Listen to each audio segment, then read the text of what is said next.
Let's add a couple of more sprites. So let's go to double click and add a sprite. I'm going to click just somewhere. I will move it around later.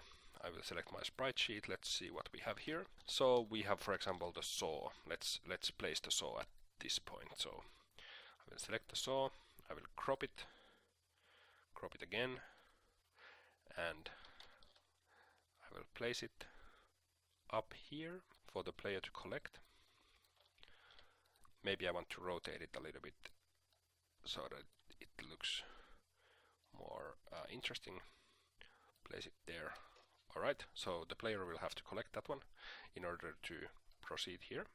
So what I will do now is I will add the player, and we can take a look at the game, how it looks when we play it. So for the player, it's usually a good idea to add like a box shape that is going to handle all the collisions and calculations, and then you are going to kind of attach your graphics onto that box shape. That's so that the computer has a slightly better time calculating all the things that are going on with your player when the shape is simple and the collision shape is not too complicated. So what I will do is I will double click, and again I will add a sprite.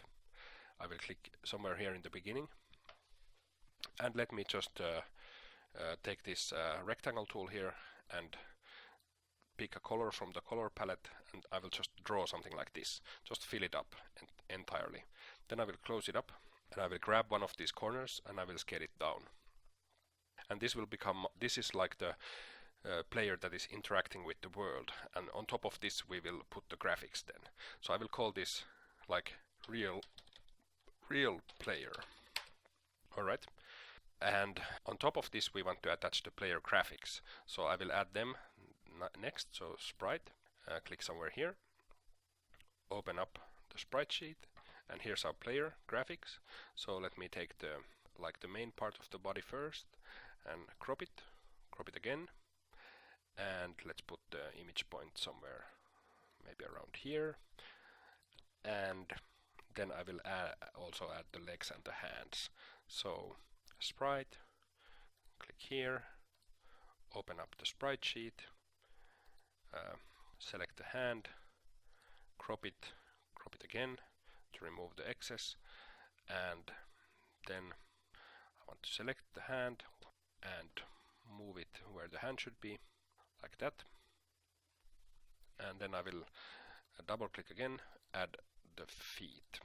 I will just add one foot for now, and I will do the other hand and the other foot a bit later, in a later chapter. So I will crop this, crop it again, and add it where the feet should go, somewhere there. And you might have noticed that I made a mistake. I added this player graphics to the background, and also the player is in the background, as we can see from here as well. And that's something that I make all the time. It's easy to kind of have the wrong layer selected, but it's really easy to fix. So I will simply go here and make sure that my player, all the player elements are in the foreground. So foreground, go through this, put them in the foreground. Alright, and let's change the set order. So let's send the main player graphics backwards so that the hand is on top. Now I'm going to scale them down a little bit. So I'm just going to scale this one first, then I'm going to scale the hand, and then I'm going to scale the feet, and I'm going to select this real player, set order, send to bottom, so that I can see the other elements on top of that. Alright, that looks better. Something like that should be okay. And now the size of the player seems okay. And now what I want to do is I want to kind of attach these graphics to the real player. And for that I'm going to select each one of the graphics. For example, here's the main graphic. Let's call it player torso graphic. Alright, and I want to give it a pin behavior. So the behaviors basically allow us to do all kinds of different operations for our objects that might be a bit complicated to do simply with events. So behaviors are kind of handy helpers that allow you to do certain things quite easily. So I'm going to add a behavior for this graphic. Click here on the behaviors tab, which opens the behaviors window for this player torso graphic. I'm going to click on the plus icon and I'm going to select pin and click add. So now nothing has really changed yet, but now it has this pin behavior available. So we are going to then later go into the event sheet and actually use it.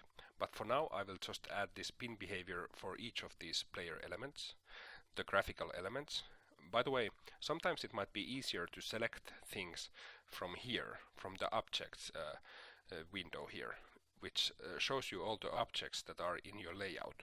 So now I will, for example, select the foot by clicking on it here, and I will rename it player foot graphic. And I will give it the pin behavior with the plus icon here, like that. Then I will select the hand. I will name it player hand graphic and give it the pin behavior as well. Alright, then I will select the real player and I will give this one the platform behavior. So I will go to behaviors and I will add the platform behavior from here. And now basically at this point let's make a quick preview to see how our game looks like.